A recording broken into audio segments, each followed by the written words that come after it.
Puji Tuhan, haleluya. Kembali saat pagi hari ini kita bersyukur kepada Tuhan karena kasih-Nya, karena kemurahan-Nya memungkinkan kita ada hingga saat pagi hari ini. Mari sama-sama kita akan menundukkan kepala, kita berdoa sebelum kita mendengarkan firman Tuhan bersama-sama.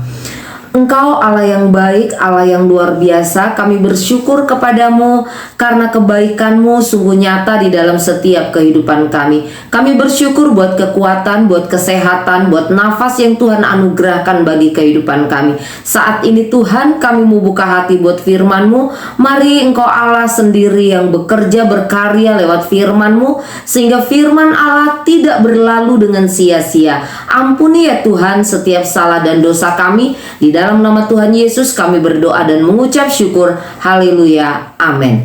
Bapak Ibu Saudaraku yang terkasih di dalam Tuhan Yesus Kristus, satu kebenaran firman Tuhan yang akan kita baca bersama-sama saat ini adalah di dalam Lukas 15 ayatnya yang ke-20. Demikian firman Tuhan.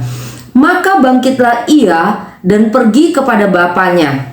Ketika ia masih jauh, ayahnya telah melihatnya. Lalu tergeraklah hatinya oleh belas kasihan. Ayahnya itu berlari mendapatkan dia, lalu merangkul dan mencium dia. Amin. Renungan firman Tuhan saat pagi hari ini saya beri judul Ingat Kasih-Nya. Bapak Ibu Saudaraku yang dikasihi Tuhan Yesus Kristus, seorang pemikir Kristen yang terkenal di abad yang ke-20 yang bernama Karl Barth, suatu kali seorang mahasiswanya bertanya kepadanya. Dia katakan demikian, jika Anda merangkum seluruh pengajaran Anda tentang kekristenan, kira-kira apa yang akan menjadi kesimpulan Anda? Bapak Ibu Saudaraku yang dikasihi Tuhan, bukan jawaban yang panjang lebar, bukan jawaban yang bertele-tele, bukan jawaban dengan bahasa-bahasa yang tinggi yang ia berikan. Sebenarnya sebagai seorang pemikir bisa saja ia menjawab dengan bahasa yang tinggi, panjang, lebar, dan sebagainya. Tetapi tidak demikian. Ia menjawab lewat sebuah lagu sekolah minggu yang sangat terkenal. Lagu itu berbunyi demikian. Yesus sayang padaku, Alkitab mengajarkan. Nah Bapak Ibu Saudaraku yang dikasihi Tuhan Yesus Kristus, setiap kita pasti pernah melakukan kesalahan, sadar atau tidak. Setiap waktu kita bisa saja melakukan kesalahan. Bahkan mungkin kesalahan yang kita lakukan itu membuat kita merasa tidak layak untuk datang kepada Tuhan, sehingga kita mulai mundur, kita mulai menjauh, dan akhirnya kita meninggalkan Tuhan. Anak bungsu di dalam kisah ini telah bersalah, dikatakan oleh firman Tuhan. Ia telah berdosa kepada bapaknya.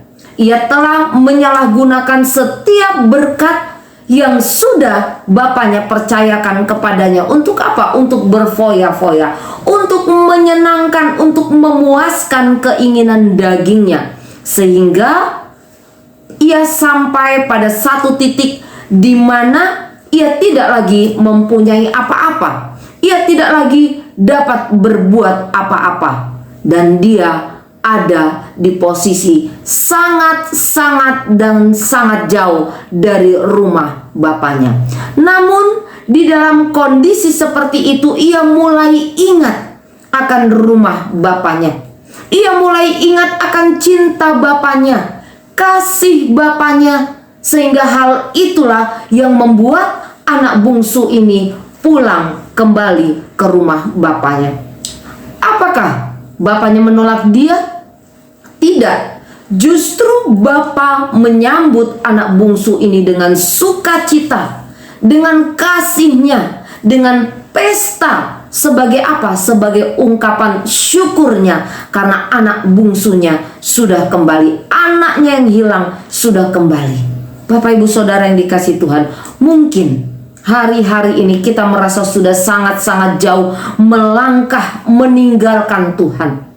Kita sudah melakukan hal-hal yang jauh-jauh dari perkenanan Tuhan, atau benar kita sering beribadah, benar kita setia beribadah, tapi sesungguhnya perbuatan kita tidak lagi sesuai dengan apa yang Tuhan mau, apa yang Tuhan inginkan. Secara jasmani, secara kasat mata, mungkin kita terlihat dekat, padahal batin kita, roh kita jauh dari hadapan Tuhan. Tetapi mari, dalam posisi seperti ini, dengan keadaan seperti ini, mari kita ingat akan kasih-Nya. Betapa Dia Allah sangat-sangat mengasihi saya dan saudara. Ketika kita datang kembali kepada Dia, maka dengan tangan terbuka, dengan kasih-Nya, Dia akan menyambut saya dan saudara. Mari Bapak Ibu Saudara yang dikasihi Tuhan Yesus Kristus, datang kembali kepadanya.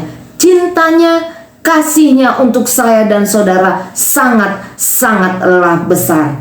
Puji Tuhan, ketika kita datang, yakinlah Dia tidak akan menolak saya dan saudara. Kita datang dengan meminta pengampunan, maka pemulihan itu akan menjadi bagian kehidupan saya dan saudara. Amin. Mari kita sama-sama berdoa.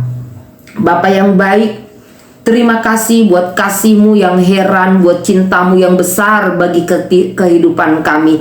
Kami bersyukur memiliki Allah yang penuh dengan kasih, Allah yang tidak pernah menolak ketika kami datang kepadamu. Bapa yang baik, tanamkan firman-Mu di dalam setiap hati dan kehidupan kami. Tuhan, di sepanjang hari ini kami rindu kembali menyerahkan seluruh hidup kami ke dalam tangan kasih dan kemurahan-Mu. Mari Tuhan, pegang tangan kami, tuntun setiap langkah kehidupan kami. Ketika kami mulai menyimpang, kami mulai serong Tuhan, mari bawa kami Tuhan, untuk kembali kami ada di dalam jalan-jalan-Mu. Ampuni ya Tuhan setiap salah dan dosa kami. Berkati ya Tuhan setiap hal yang kami kerjakan. Pakai hidup kami untuk menjadi berkat, untuk menyenangkan hati-Mu. Terpujilah Tuhan kekal selama-lamanya. Di dalam nama Tuhan Yesus Kristus kami sudah berdoa dan mengucap syukur. Haleluya. Amin. Puji Tuhan, selamat malam dan Tuhan Yesus memberkati kita semua.